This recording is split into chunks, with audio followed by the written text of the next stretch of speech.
تجارت کی فضیلت بیان کروں گا کہ اسلام میں کمانے کا جو اصل طریقہ ہے وہ بزنس ہے.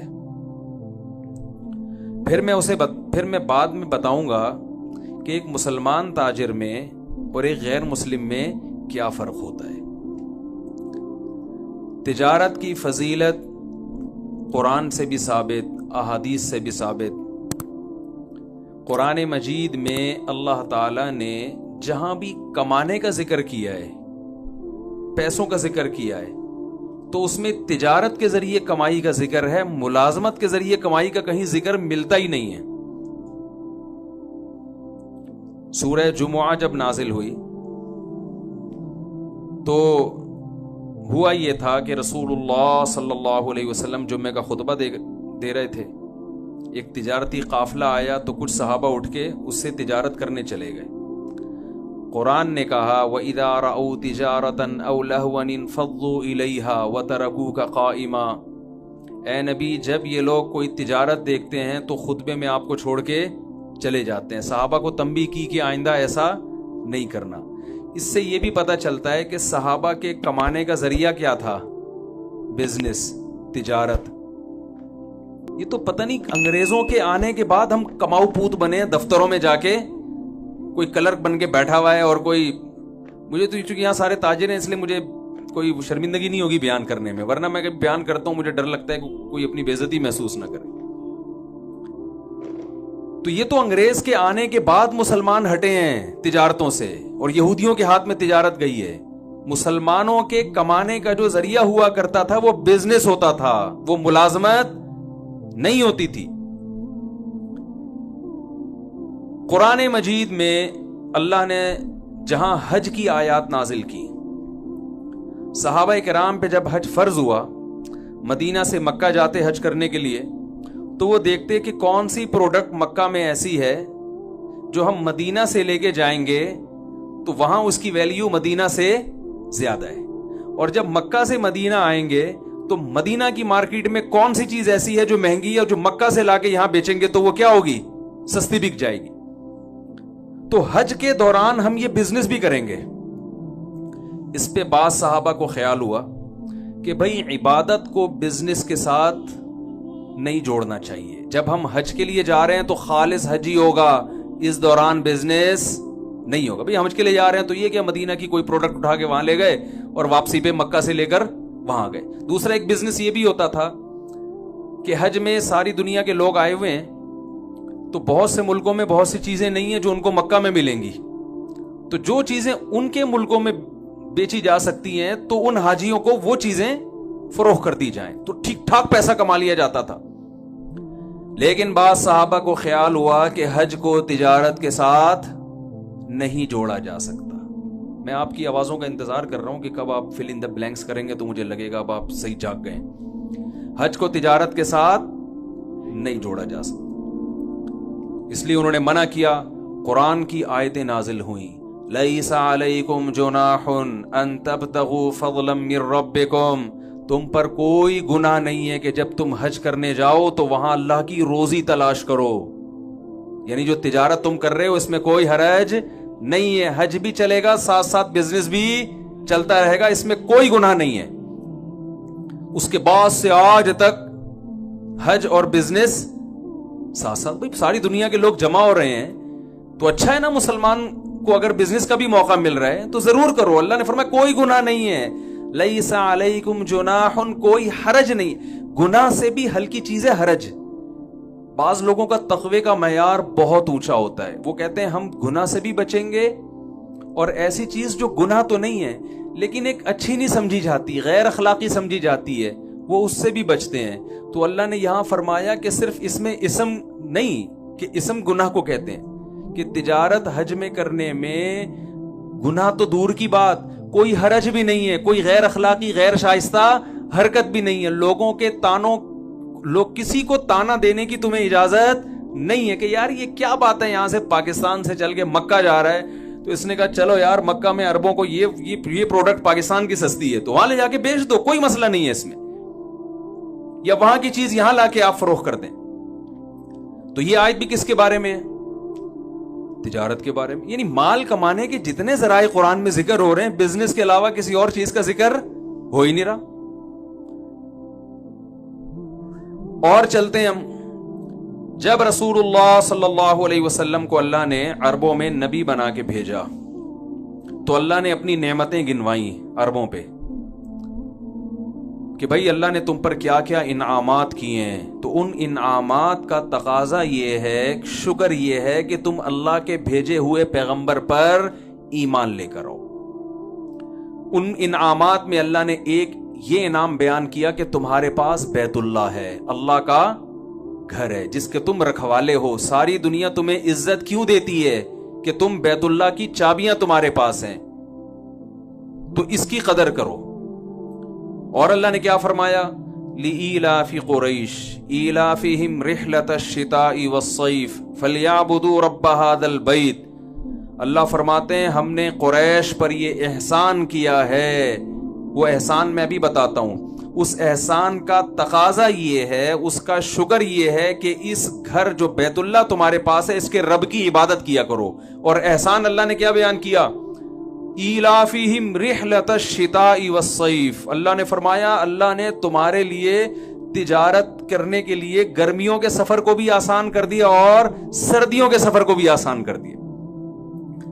بھائی بعض جگہ تجارت سردیوں میں ہوتی ہے اور تاجر گرمیوں میں کیا کر رہے ہوتے ہیں؟ بیٹھے ہوئے ہوتے ہیں آرام سے، کہہ رہے ہیں یار ہماری جو پروڈکٹ ہے وہ گرمیوں میں سردیوں میں برف بکے گا. بھائی آپ برف کی دکان کھول کے بیٹھ گئے دسمبر میں، ٹھیک ہے نا، اور ٹائمنگ اس کی رات 12 بجے سے صبح 6 بجے تک، تو وہ بکے گی؟ ہر چیز کا موسم ہوتا ہے نا. تو اللہ فرماتے ہیں ہم نے تم پہ تجارت کے ایسے دروازے کھولے ہیں کہ تم شام کا سفر کرتے ہو بزنس کے لیے، گرمیوں میں بھی کرتے ہو اور سردیوں میں. کتنی بڑی اللہ نے نعمت کے طور پہ بیان کیا. کہا کہ تمہارے لیے بزنس کو ہم نے آسان کر دیا. اس آسانی کا شکر یہ ہے کہ اس گھر کے رب کی عبادت کرو. اس سے پتا چلتا ہے کہ بزنس کسی کے لیے آسان ہو جانا اور بزنس کے لیے ٹریولنگ آسان ہو جانا یہ اللہ کی بہت بڑی نعمتوں میں سے ایک بڑی نعمت ہے. بہت مشکل ہے بات سمجھانا میرے لیے. آپ لوگ کی تو اللہ نے بڑی ذہانت دی ہے. تو اور ہم چلتے ہیں آگے تجارت کے بارے میں. ہم رسول اللہ صلی اللہ علیہ وسلم کی سیرت میں دیکھتے ہیں آپ جب بھی مال کمانے کی مثالیں دے رہے ہیں تو تجارت ہی کی مثالیں دے رہے ہیں. ایک شخص آیا آپ صلی اللہ علیہ وسلم کے پاس بھیک مانگنے کے لیے. عرض کیا یا رسول اللہ پیسے چاہیے. آپ صلی اللہ علیہ وسلم نے فرمایا کیا تمہارے پاس کچھ ہے نہیں گھر میں؟ یعنی آپ صلی اللہ علیہ وسلم اسے بھیک سے بچانے کے لیے کمانے پہ ڈالنا چاہتے تھے. تو آپ یہ بھی کہہ سکتے تھے کہ جاؤ فلاں کے ہاں ملازمت کرو جا کے. آپ نے یہ نہیں فرمایا. فرمایا تمہارے پاس کچھ بھی نہیں ہے؟ انہوں نے کہا کچھ بھی نہیں. کہا کچھ تو ہوگا. وہ ایک پیالہ اٹھا کے لے آئے.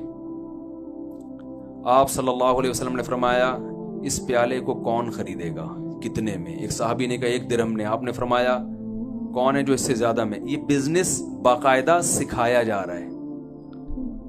غلط تو نہیں کہہ رہا بھائی میں؟ جاب کی طرف رہنمائی نہیں کی جا رہی. کس کی طرف کی جا رہی ہے؟ بزنس. اور صرف ایسی گائیڈنس سید الانبیاء کہ بھائی تمہارے پاس کچھ بھی نہیں ہے تو آؤ ہم تمہیں طریقہ بتاتے ہیں، اس طریقے سے پیسے کمانا سکھاتے ہیں کہ بزنس بھی ہو جائے گا اور تم لوگوں کے سامنے ہاتھ پھیلانے سے بھی بچ جاؤ. آپ یہ کہہ سکتے تھے تمہارے گھر میں اگر برتن ہے نا اسی کو بیچ کے پیسے کمانا شروع کرو. وہ صحابی کہتے ہیں یا رسول اللہ وہ کھانے کی پلیٹ ہے، اسی کو اگر میں نے بیچ دیا تو میں تو اس جس برتن میں کھاتے ہیں وہ بھی غائب ہو جائے گا. تو کھاؤں گا کس؟ شاپر تو تھے نہیں نا اس زمانے میں، کھاؤں گا کیسے؟ اس کی رہنمائی کی جا رہی ہے. آپ صلی اللہ علیہ وسلم نے فرمایا کون ہے جو خریدے گا؟ ایک صحابی نے کہا 1 درہم. فرمایا 1 سے زیادہ میں کون خریدے گا؟ یہ نہیں فرمایا کہ سستے میں بیچ دو ہیں، 1 درہم میں دے دو اللہ کھلائے گا تمہیں، بلکہ 1 سے کم میں وہ آدھے میں لے رہا ہے وہ آدھے میں دے دو، سستا ترین کر کے بیچو.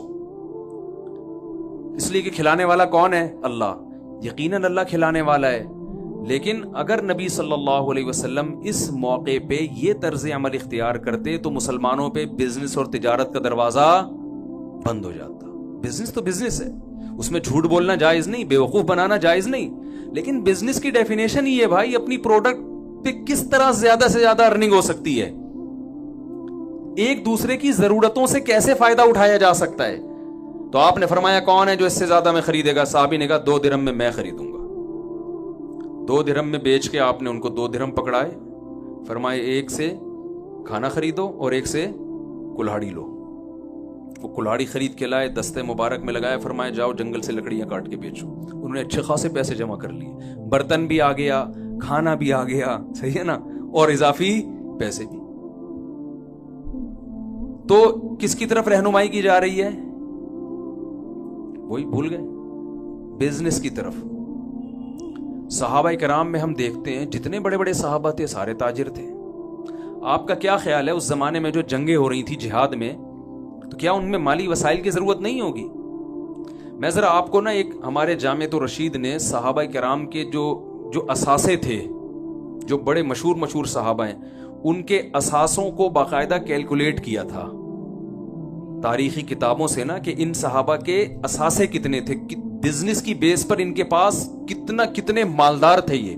تو میں ذرا آپ کو وہ تھوڑی سی ایک جو ان کی تیاری ہے نا وہ میں آپ کو پڑھ کے سناتا ہوں.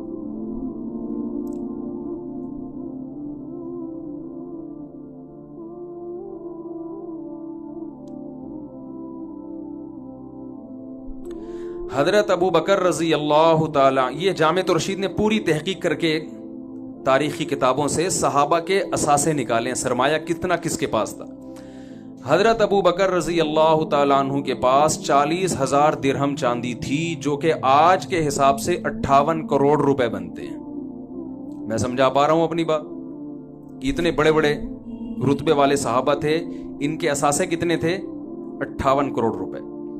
حضرت عثمان رضی اللہ تعالیٰ عنہ کے پاس موجودہ دولت کی تفصیل کچھ یوں تھی: 3 کروڑ 5 لاکھ چاندی کے درہم, 1 لاکھ سونے کے دینار, اور خیبر, وادی قرا اور کنویں کی صدقہ کی گئی دولت کی مقدار 2 لاکھ سونے کے دینار. اس کے ساتھ ربضہ کے مقام پر ان کے 1000 اونٹ تھے.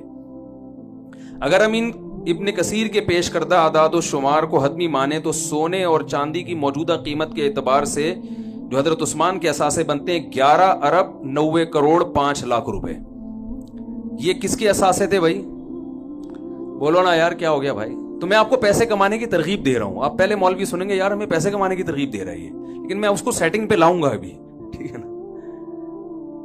تو کتنے اثاثے ہوئے؟ 11 ارب 90. یہ باقاعدہ تحقیق ہے, یعنی ایسے ہی نہیں ہے کہ ایسے کسی نے اندازہ.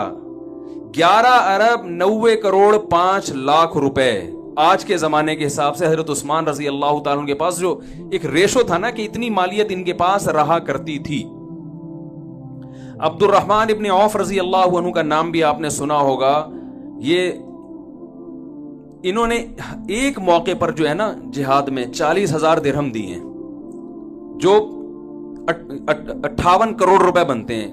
جس نے 58 کروڑ کا چندہ دیا ہوگا, تو چندہ تو آدمی اپنی آمدن میں سے کچھ حصہ نکالتا ہے نا بھئی. ایسا تو نہیں ہوتا کہ آپ کی چندہ دے کے آپ خود چندے کے مستحق بن گئے تھوڑے دنوں میں, ایسا تو نہیں ہوتا نا. اپنی انسان جو ارننگ کا ذریعہ وہ تو سنبھال کے رکھتا ہے نا. تو حضرت عثمان رضی اللہ تعالیٰ عنہ نے میدان جہاد میں ایک مرتبہ جو چندہ دیا اس کی تعداد کتنی تھی؟ میں چندہ نہیں مانگوں گا آپ سے, بے فکر رہے ہیں. آپ کہیں اچھا بھی ہمیں یہ بلوا کے نا آہستہ آہستہ لائیں گے کہ اب آپ بھی کچھ 2-3 کروڑ نکالیں. تو 58 کروڑ روپے حضرت عثمان نے کیا دیا؟ چندہ. ایسے بہت سارے صحابہ ہیں, یہ پوری ان کی جو ہے تحقیق لکھی ہوئی, میں پڑھوں گا تو کافی ٹائم ہو جائے گا. جتنے بڑے بڑے محدثین ہیں وہ سارے کیا تھے؟ تاجر. خود رسول اللہ صلی اللہ علیہ وسلم نے نبوت سے پہلے کمانے کا جس چیز کو ذریعہ اختیار کیا وہ کیا تھی؟ تجارت. آپ نے پوری زندگی تجارت, ہاں بکریاں چرائی ہیں, وہ ملازمت تھی. وہ اس لیے کہ رسول اللہ صلی اللہ علیہ وسلم نے فرمایا کوئی نبی دنیا میں ایسا نہیں آیا جس سے اللہ نے بکریاں نہ چروائی. وہ ایک مصلحت ہے, قوت برداشت پیدا کروانا وہ ایک الگ چیز ہے. لیکن آپ صلی اللہ علیہ وسلم کی جو غربت کو, مسکنت کو اللہ نے دور کیا وہ بھی تجارت کے ذریعے. ابھی قاری صاحب نے سورہ ضحیٰ کی تلاوت کی نا, وَوَجَدَكَ عَائِلًا فَأَغْنَا, اے نبی ہم نے آپ کو غریب اور مسکین پایا سو ہم نے آپ کو مالدار بنا دیا.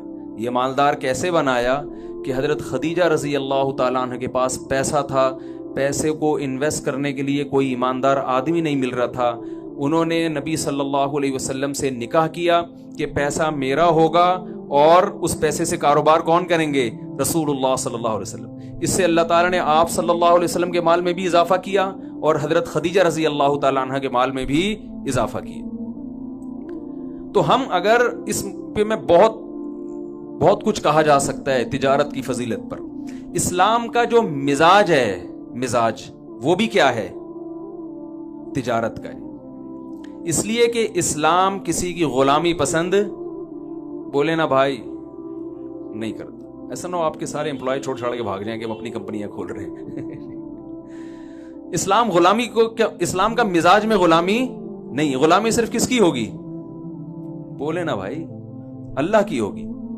تو آپ بتاؤ، تاجر اپنا کھاتا ہے نا، اپنی مرضی سے آفس پہنچے گا، جب دل چاہے گا دکان بند کر دے گا۔ ملازم کو یہ سہولتیں ہیں، بلکہ دفتروں میں جو آج کل حالات چل رہے ہیں نا، اس میں تو آپ کو پتہ ہے کہ باس کو مکھن لگانے کے علاوہ کوئی اور کام ہوتا ہی نہیں ہے۔ پیٹھ پیچھے بیٹھ کے صبح سے شام تک برائیاں کرتے رہیں گے اس کی، جیسے ہی آئے گا تو سر کیونکہ اس کو پتہ ہے نچوڑ تیل کہاں سے نکلے گا، اسی کنویں سے نکلے گا۔ تو اسلام کے مزاج میں کیا ہے؟ سر اٹھا کے جینا۔ یہ تاجر تو سر اٹھا کے جی سکتا ہے، ملازم سر اٹھا کے نہیں جی سکتا۔ ملازمت میں آپ کی محنت کا فائدہ کون اٹھائے گا؟ جس کے آپ ملازم ہیں، فائدہ سارا وہ اٹھائے گا۔ میں دنیا میں الحمدللہ میرے اب سفر ہونے شروع ہوئے ہیں، بہت سارے ملکوں میں جانا ہوا، پاکستان میں بہت سی جگہوں میں جانا ہوا۔ میں نے جتنا کامیاب تاجروں کو دیکھا اتنا کسی اور کو نہیں دیکھا۔ اور تجارت کے لیے میرا ایک اصول بن گیا کہ اس کے لیے انٹر میں فیل ہونا ضروری ہے۔ یعنی اتنے میں نے تجربے کیے نا کہ جس کو بھی میں نے دیکھا نا کروڑوں اربوں میں کھیل رہا ہے، وہ اسکول کا بھاگا ہوا ہے۔ معذرت کے ساتھ شاید میرا تجربہ غلط ہو، ابھی سیالکوٹ میں ایک تاجر ہیں، انہوں نے بہت اللہ نے ان کو نوازا ہے، ایکسپورٹ ہوتا ہے ان کا مال، بہت کروڑپتی آدمی ہے۔ میں پچھلے ہفتے سیالکوٹ میں تھا، تو کسی ہوٹل میں ہم ٹھہرے ہوئے تھے، وہاں اتفاق سے کراچی کے ایک تاجر کی ملاقات ہو گئی۔ وہ کراچی کی اردو جب ہم نے بولی تو وہ ایک دم کان کھڑے ہو گئے، یار یہ کراچی کی اردو کا لک کہاں سے آ رہا ہے؟ صرف محنت، ایمانداری، جو ٹائم لوگوں کو پیمنٹ کا دے رہا ہے اس میں ایک سیکنڈ بھی آگے پیچھے نہیں۔ میں نے اس کو 8 بجے کا ٹائم دیا تھا پہنچنا ہے، میں تھوڑا لیٹ ہو گیا، وہ ٹائم سے پہلے پہنچا ہوا تھا۔ تو میں نے کہا آپ لوگ جو بزنس پڑھ رہے ہیں نا، تو یہ ذہن میں رکھیں آپ بزنس کے علاوہ دنیا کا ہر کام، بول لو نا بھائی، کر سکتے۔ یہ ماہرین کہتے ہیں، میں تو مولوی آدمی، میں کیا ایسی باتیں کر سکتا ہوں، لیکن ہم نے ماہرین سے سنا ہے کہ جو بزنس پڑھتا ہے وہ دنیا میں بزنس کے علاوہ دنیا کا ہر کام، بولو نا بھائی کیا ہو گیا؟ آپ کے فائدے کی باتوں کے لیے میں بیٹھا ہوں، یہ پہلے بتا دوں میں آپ کو۔ تو ہم دنیا میں جہاں بھی گئے، میں ملیشیا گیا، وہاں میں نے پٹھان تاجر دیکھے، سیدھے سادے پہاڑوں کے رہنے والے، کروڑوں میں کھیل رہے ہیں وہ۔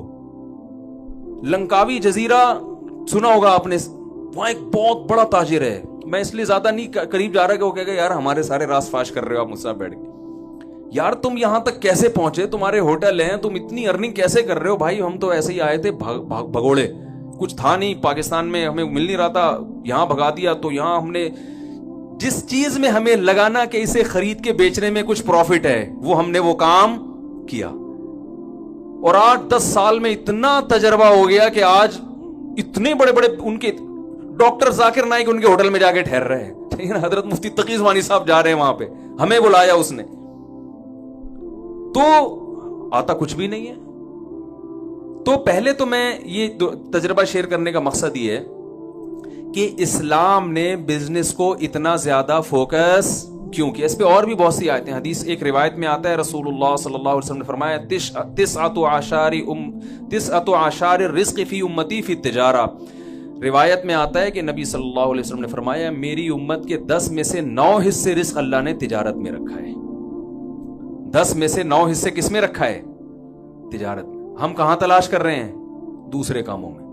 حضرت عمر رضی اللہ تعالیٰ عنہ کا ارشاد ہے کہ مجھے اللہ کے راستے جہاد میں موت کے بعد سب سے زیادہ جس راستے میں موت محبوب ہے وہ یہ ہے کہ میں تجارت کرتا ہوا دنیا سے چلا جاؤں۔ جہاد کے بعد جو شہادت ہے اس کے بعد اگر میں چاہتا ہوں کسی راستے میں موت آئے تو وہ کون سی راستہ ہے؟ کہ میں تجارت کر رہا ہوں۔ تو بھائی اسلام نے اتنا فوکس کیوں کیا ہے؟ سوال یہ پیدا ہوتا ہے نا، تجارت کو اتنا فوکس کیوں کیا ہے؟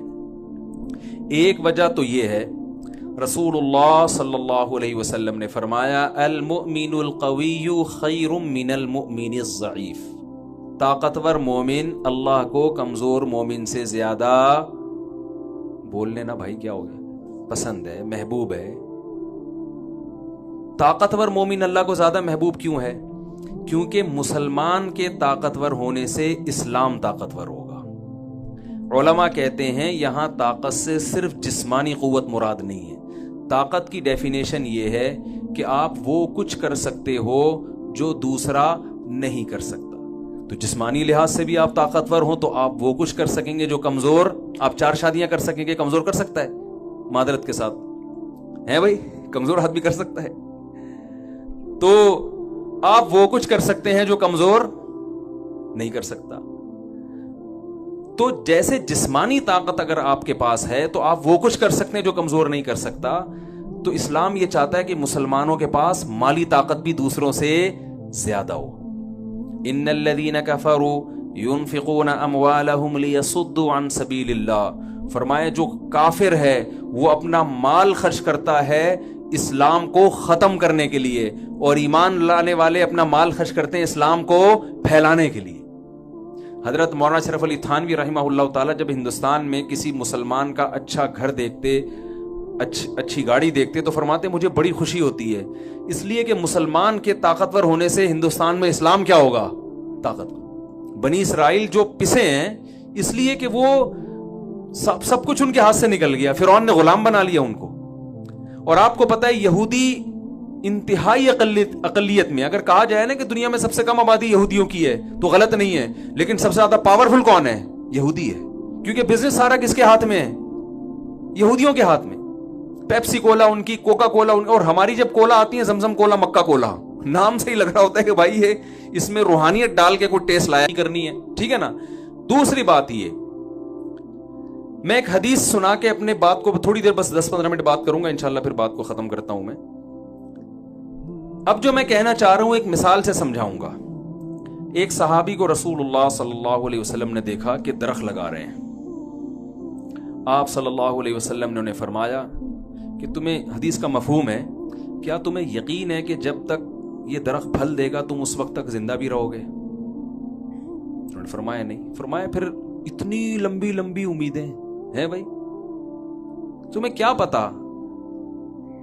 شعر لکھا ہوتا ہے نا، میں KPK میں کسی کام سے گیا تو وہاں میں جب سویا نا، تکیے پہ شعر لکھا ہوا تھا، آگاہ اپنی موت سے کوئی بشر نہیں، سامان 100 برس کا پل کی خبر نہیں۔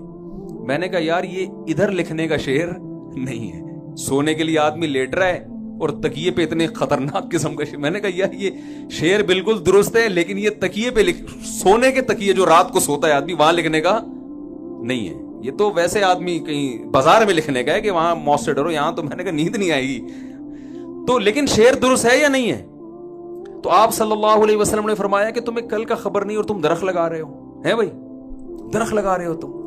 اس حدیث سے کیا لگ رہا ہے؟ جو میسج مل رہا ہے سرسری طور پر اگر دیکھا جائے، میسج یہ مل رہا ہے کہ درخت لگانا اسلام میں کوئی اچھا کام، بول لینا بھائی دیکھو تو نہیں ہے، بولنے میں کیا جا رہا ہے؟ درخت لگانا اسلام میں کوئی اچھا کام نہیں ہے۔ جو بھی درخت لگائے گا مولوی صاحب یہ حدیث پیش کریں گے، یار وہ صحابی لگا رہے تھے درخت اور آپ صلی اللہ علیہ وسلم نے فرمایا تمہیں کل کا پتہ نہیں، پلاننگ، کھجور کا درخت تو 5 سال بعد جا کے پھل دیتا ہے، 5-5 10-10 سال کی پلاننگ کر رہے ہو، کوئی فائدہ نہیں ہے۔ لہذا یہ جو لگے ہوئے ہیں ان کو بھی کاٹ دو تاکہ دنیا سے محبت جڑ سے کیا ہو جائے؟ ختم ہو جائے۔ اس حدیث سے یہ پتہ چل رہا ہے۔ لیکن دوسری حدیث میں آتا ہے، صحیح مسلم کی حدیث، آپ صلی اللہ علیہ وسلم نے فرمایا جس نے درخت لگایا زندہ نہیں رہا، وہ پھل تک اس کے پھل نہیں دیکھے، مر گیا، جب تک لوگ اس درخت سے فائدہ اٹھائیں گے اس کا پھل کھائیں گے، حتیٰ کہ پرندے بھی اس درخت سے جو فائدہ اٹھائیں گے، جانور بھی جو فائدہ اٹھائیں گے۔ جانوروں کا کیا فائدہ ہوتا ہے؟ گھونسلے بنا کے رہتے ہیں، اس سے چگتے ہیں، لوگ سایہ حاصل کرتے ہیں۔ فرمایا پرند اور چرند بھی جو فائدہ اٹھائیں گے اس کو قبر میں اس کا ثواب، بولے نا بھائی، ملتا رہے۔ دیکھو دونوں حدیث ایک دوسرے کی اپوزٹ۔ اس حدیث سے کیا پتہ چلتا ہے؟ درخت، بولو نا بھائی، لگانے چاہیے. یہ پتہ چل رہا ہے نا, پہلی والی حدیث سے پتہ چل رہا ہے نہیں لگانا چاہیے, دوسری سے پتہ چل رہا ہے لگانے چاہیے. تو ظاہر ہے ایک پیغمبر دو متضاد باتوں کا حکم تو نہیں دے سکتے نا. اصل میں پہلے جو منع کیا جا رہا ہے اس میں درخت لگانے سے مقصد کچھ اور تھا, یہاں جو لگانے کی ترغیب دی جا رہی ہے اس سے مقصد کچھ اور ہے. درخت ایک ایگزامپل ہے, درخت ایک ایسی چیز ہے کہ جتنا ہوتا ہے, جتنا نظر آتا ہے نا, تو اتنا نہیں ہوتا, بلکہ اس کے پھل ہیں, اس کے ثمرات ہیں, جس کو پھل کہا جاتا ہے, اس کا پروفٹ ہوتا ہے. ایک آم کی گٹلی لاکھوں آم پیدا کرتی ہے کہ نہیں کرتی؟ تو درخت کا بیسک مقصد یہ ہوتا ہے کہ ایک آم کی گٹلی ڈالوں گا یہ ضائع ہو رہی ہے, انویسٹمنٹ ایک آم کی گٹلی کی ہے اور پروفٹ لاکھوں آم کی شکل میں. ایک کھجور کی گٹلی دفن کی جا رہی ہے, ضائع ہو رہی ہے نا, آپ کی گٹلی آپ نے زمین میں دبا کے ضائع کر دی, اس لالچ میں ضائع کرتے ہو یار یہ انویسٹمنٹ ہے, اس کا جو پروفٹ ہوگا کھجور, لاکھوں کھجور پیدا ہوں گے, تو ایک ضائع کرنے میں کوئی حرج نہیں ہے. بزنس بھی یہی ہے. یہ تو ایک مثال ہے حدیث میں جو ہر جگہ فٹ کی جا سکتی ہے کہ آپ نے اگر اپنی صرف دنیا کو سامنے رکھ کے کاروبار کرنا ہے تو آپ صلی اللہ علیہ وسلم آپ کو بتا رہے ہیں کہ بھائی تم 20 30 سال کی پلاننگ کر رہے ہو, کل کوئی ٹرک کچل کے چلا گیا, یہ سب فیکٹری کیا ہو جائے گی, تباہ و برباد. یہ اچھا سودا نہیں ہے. تم نے کاروبار کرنا ہے, بزنس کا درخت لگانا ہے یہ سوچ کے کہ زندہ رہا تو کھاؤں گا, نہیں رہا تو اولاد فائدہ اٹھائے گی, مسلمان فائدہ اٹھائیں گے, اس سے میں غریبوں کی مدد کروں گا, خود بھی کھاؤں گا, لوگوں کو بھی کھلاؤں گا. کیونکہ رسول اللہ صلی اللہ علیہ وسلم نے فرمایا الید العلیٰ خیر من الید السفلی, اللہ کو خرچ کرنے والا ہاتھ مانگنے والے ہاتھ سے زیادہ پسند ہے. اور آپ صلی اللہ علیہ وسلم نے فرمایا جو شخص اس نیت سے تجارت کرتا ہے کہ لوگوں کے سامنے ہاتھ نہ پھیلانا پڑے, سر اٹھا کے جیوں میں, کھلانے والا بنوں کھانے والا نہ بنوں, اور ایمانداری کے ساتھ یہ کام کرے, تو قیامت کے دن آپ صلی اللہ علیہ وسلم کی صحیح حدیث ہے پیغمبروں کے ساتھ اس کا حشر ہوگا, انبیاء کے ساتھ اس کا حشر ہوگا. تو بزنس سے آپ کا مقصد آخرت ہونی چاہیے, اور آخرت آپ کو دنیا کی نعمتوں سے محروم نہیں کر رہی. یعنی آپ کہیں یار آخرت کا کانسیپٹ تو یہ پھر ہم سب کچھ صدقہ کر دیا کریں, خود چنچی میں جایا کریں, غریبوں کو لینڈ کروزر خرید کے دیں, یہ نہیں ہے. ہمیں حدیث میں اس پہ بھی رہنمائی ملتی ہے. کتنا آسان دین ہے بھائی, کتنا بالکل فطرت اللہ التی فطر الناس علیہا. اللہ نے قرآن کی کو ڈیفائن کیا, فرمایا یہ وہی نیچر ہے جس پہ میں نے لوگوں کو پیدا کیا ہے, یہ کوئی ایسی ہوائی اور آسمانی باتیں کرے گا ہی نہیں. یہ سارے مذاہب دنیا میں تباہ کیوں ہو گئے؟ انہوں نے ایسے ایسے فلسفے پیش کیے نا جو لوگوں کی نیچر نے اس کو اپیل نہیں کیا. 4-6 مکھنچو تو جمع ہو گئے. عیسائیوں نے کہا کہ اللہ جب راضی ہوگا جنگلوں میں جا کے عبادت کرو, تو 4-6 چلے گئے, وہیں مر گئے, ٹھیک ہے نا. قوم نے اس کو ایکسپٹ نہیں کیا. سائنسدان پیدا ہونے لگا, ترقی کرو یار, دنیا میں اللہ نے خربوزہ پیدا کیوں کیا اگر اسے کھانا نہیں ہے, آم پیدا کیوں کیا اگر اسے اوائڈ کرنا ہے, کھانا نہیں. تو اسلام وہ بات کرتا ہے جو کس کے مطابق ہوتی ہے, نیچر کے مطابق. تو آپ صلی اللہ علیہ وسلم کے پاس ایک صحابی آئے. اچھا لوگ, میں یہ صحابی والی حدیث بیان کرتا ہوں بعد میں, پہلے میں ایک اشکال قائم کرتا ہوں کہ سوال یہ پیدا ہوتا ہے کہ اتنی فضیلت ہے تو آپ صلی اللہ علیہ وسلم نے پھر پیسہ کیوں نہیں کمایا, آپ کی غربت میں کیوں موت واقع ہوئی, آپ کے کپڑے کیوں ایسے پیون زدہ, اور آپ کی سواری اتنی سادہ کیوں, اور آپ 40 سال گھر میں چولہا جل کیوں نہیں رہا. سوال پیدا ہوتا ہے نا. جب ابو بکر جو آپ کے اتنے قریبی ساتھی ہیں وہ تو 58 کروڑ روپے کے مالک ہیں, اور نبی صلی اللہ علیہ وسلم ایک چیز کے بھی مالک نہیں ہے. تو یاد رکھیں رسول اللہ صلی اللہ علیہ وسلم کے پاس جتنا پیسہ آیا آپ نے وہ رکھا نہیں ہے. صبح آیا تو شام ہونے سے پہلے صدقہ کر دیا, وہ رکھا نہیں ہے.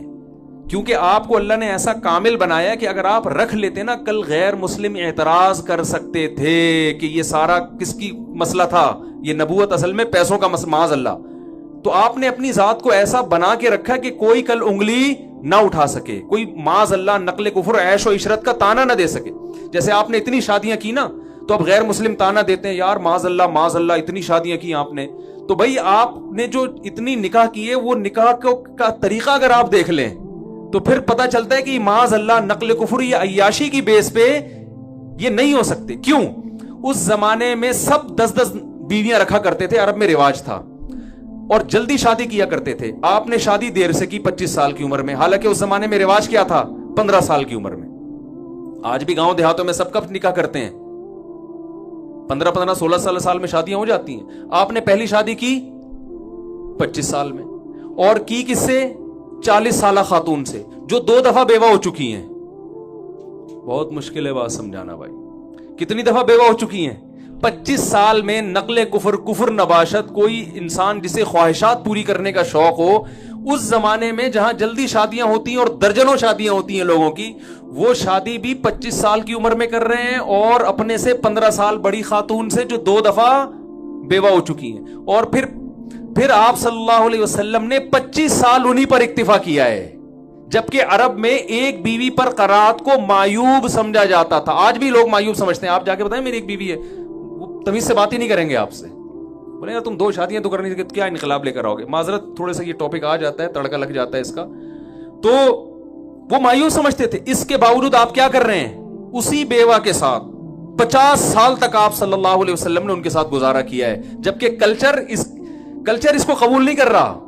اور ان سے اتنی محبت کی کہ امی عائشہ فرماتی ہے مجھے کسی پر ایسے رش نہیں آتا تھا جتنا رش حضرت خدیجہ پہ آتا تھا.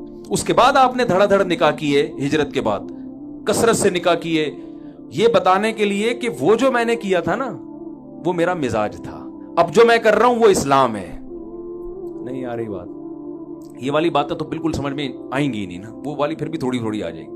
تو پھر آپ نے جلد نکاح کی ترغیب بھی دی. جو 15 سال کا شباب ہوتا ہے زمانہ, اس میں آپ نے ترغیب دی. گویا آپ نے بتا دیا کہ بھائی میں نے جو کچھ کیا اس کی ایک حکمت مسلط تھی, لیکن جب ہجرت ہو گئی ہے, اسلام کے تفصیلی حکام آ رہے ہیں, تو اب میں جو آرڈر کروں گا تم نے اس آرڈر کو فالو کرنا ہے. وہ آرڈر یہ ہے کہ نکاح میں تاخیر مت کرو. 25 سال میں نکاح اسلام میں تاخیر کی عمر سمجھی جاتی ہے, جلدی کرو نکاح. سمجھ میں آ رہی ہے بات؟ تو اللہ نے اپنے نبی سے کچھ ایسے کام کروائے ہیں تاکہ کل کوئی انگلی نہ اٹھا سکے. تو کوئی بدبخت ہمارے نبی کی شان میں گستاخی نہیں کر سکتا کہ آپ کو یہ تانا دے. بھائی اگر معاذ اللہ عیش کے لیے کیے تو پہلے کرتے نا. کوئی ہے نوجوان جس میں ظرف ہے جو 15 سالہ بڑی عورت سے نکاح بھی کرے اور 25 سال اسی کے ساتھ گزار دے؟ ایسے کوئی عیش و عشرت والا میرا خیال ہے مارکیٹ میں آج تک پیدا نہیں ہوا ہوگا. تو جو آج کل لوگ مارکیٹ میں, جس مارکیٹ کی بات, آپ تاجر لوگ ہیں نا تو مارکیٹ کا لفظ زیادہ سمجھیں گے آپ. تو ہمارے نبی صلی اللہ علیہ وسلم کو کچھ ایسے کام کروائے گئے. تو آپ کے پاس دولت بہت آئی, مگر صبح آئی اور شام ہونے سے پہلے صدقہ. تو جب رکھا ہی نہیں ہے تو کپڑے کہاں سے پہنے ہیں؟ ٹھیک ہے نا, وہی پیون زدہ کپڑے, وہی خوراک آپ صلی اللہ علیہ وسلم کی. لیکن جن صحابہ نے پیسہ رکھا ان کو آپ نے منع نہیں کیا, اور یہ ترغیبات دی ہیں. المؤمن القوی خیر من المؤمن الضعیف, تجارت کے فضائل بیان کیے. اب میں یہ عرض کر رہا تھا کہ ایک صحابی رسول اللہ صلی اللہ علیہ وسلم کے پاس آئے, پراگندہ بال, پھٹے پرانے کپڑے. آپ نے فرمایا کیا تمہارے پاس پیسہ نہیں ہے جس سے تم اپنے کپڑوں کو درست کر لو, بالوں کو درست کرو؟ نے فرمایا ہاں. تو آپ صلی اللہ علیہ وسلم نے فرمایا ان اللہ یحب ان یرا اثر نعمتہ علی عبدہ, اللہ چاہتے ہیں کہ اللہ نے جب کسی کو کوئی نعمت دی ہو تو وہ اس کے چال ڈھال اور آثار میں, لباس پوشاک میں وہ نعمت جھلکنی چاہیے. تو اس میں ہمارے نبی نے ہمیں اجازت دے دی کہ پیسہ ہے تو تمہارے اوپر بھی اس کا اثر, بولیں بھائی, نظر. ایسا نہ ہو کہ کروڑوں کی مالیت ہے اور سفر چنچی میں کر رہے ہو. میں ایسے لوگوں کو جانتا ہوں, بہت پیسہ دیا. میرے پاس ایک زمانے میں تھی GTO 125, کاواساکی ہے, بڑی مشہور بائکوں کا ہمیں بڑا شوق رہا ہے. اب وہ میں افورڈ نہیں کر پاتا تھا اس وقت, میرے پاس اتنے بوتھ, پیٹرول اتنا تھا کہ وہ کھڑے ہو جاؤ تو وہ ٹینکی نہیں بھرتی تھی. تو ہمیں کھلنے لگا, بائک چھوڑنے کا دل نہیں چاہتا تھا. اس زمانے میں بائکوں پہ گیسیں لگ رہی تھیں, ٹھیک ہے نا. ہم چلے گئے اکبر روڈ, ہم نے کہا یار اس پہ گیس لگا دو نا, یہ افورڈ نہیں کر پا رہا. تو اس زمانے میں ایک ہمارے جاننے والے تاجر تھے, بہت اللہ نے نوازا تھا. غیبت اس لیے نہیں کہ کوئی جانتا تھوڑی ہے کس کی بات کر رہا ہوں. تو وہ ہونڈا 50 لائے گیس لگوانے کے لیے. 50 لائے کیا لگوانے کے لیے؟ گیس کے لیے. میں نے کہا دیکھیں یہ ایک تو مجھ پہ تو سمجھ میں آتا ہے کہ میں 50 میں بھی لگاؤں تو شاید لوگ مان جائیں گے, آپ تو GTO پہ بھی نہیں لگاؤ. اور 50 جس کے بارے میں مشہور ہے کہ پیٹرول پمپ کے قریب سے لے کے چلے جاؤ تو وہ خوشبو سے ہی چلی جاتی ہے. تو مجھے وہ حدیث یاد آئی کہ بھائی اللہ یہ چاہتے ہیں کہ جب اللہ نے کسی کو نعمت دی ہو تو وہ نعمت اس پہ نظر آنی چاہیے. عربی میں 2 لفظ استعمال ہوتے ہیں کنجوس کے لیے. اردو میں تو کنجوسی کہتے ہیں نا, عربی میں کنجوسی کو ڈیفائن کرنے کے لیے 2 لفظ ہیں. ایک ہے بخیل, جو کامن اردو میں استعمال ہوتا ہے, بخیل آدمی ہے جس کو بخل کہا جاتا ہے. اور ایک ہے شحیح, شین اور بڑی ہے, پھر یا اور پھر بڑی ہے, حلوے والی ہے جسے کہتے ہیں, ٹھیک ہے نا. شحیح کہتے ہیں یہ کنجوسی کا سپرلیٹو ڈگری ہے. بخیل عربی میں کہتے ہیں وہ کنجوس جو دوسروں پہ خرچ کرتے ہوئے, جس کے پاس پیسہ ہو مگر دوسروں پہ خرچ کرتے ہوئے جان نکلتی ہو, اس کو کیا کہتے ہیں عربی میں؟ بخیل.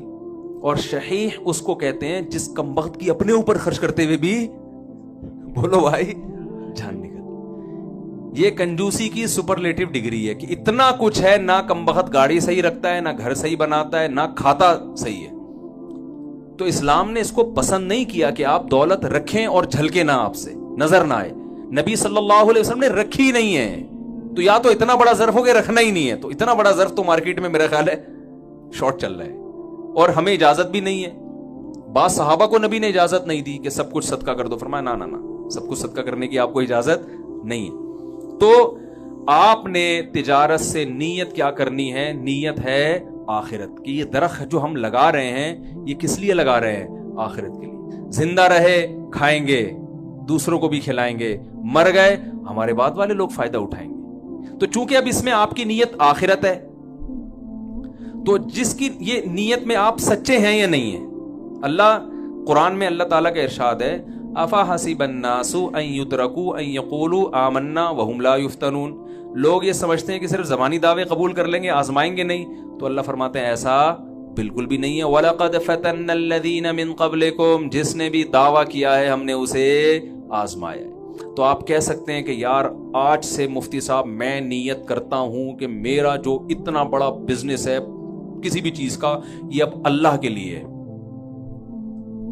تو لائف اسٹائل آپ کا جوں کا توں, ٹھیک ہے نا. تو اتنا کافی, بولے نا بھائی. اس سے یہ نہیں ہوگا کہ یہ ساری تجارت میں آپ کو دنیا میں بھی پیڑے کھانے کو, اب آخرت میں بھی آپ جنت الفردوس میں گھومنا شروع کر دیں اس فیکٹری کی وجہ سے. اتنا نہیں ہوگا. یہ نیت تو 2 منٹ میں کوئی بھی کر سکتا ہے نا بھائی. میں نیت کرتا ہوں اس لیے کہ یہ میرا بزنس آخرت کے لیے. نہ, یہ نیت کر کے پھر اس نیت پہ کچھ چیزیں مرتب ہوں گی, چونکہ اس میں آپ کا اصل مقصد ہے آخرت. مقصد کیا ہے؟ بولو بھائی, آخرت.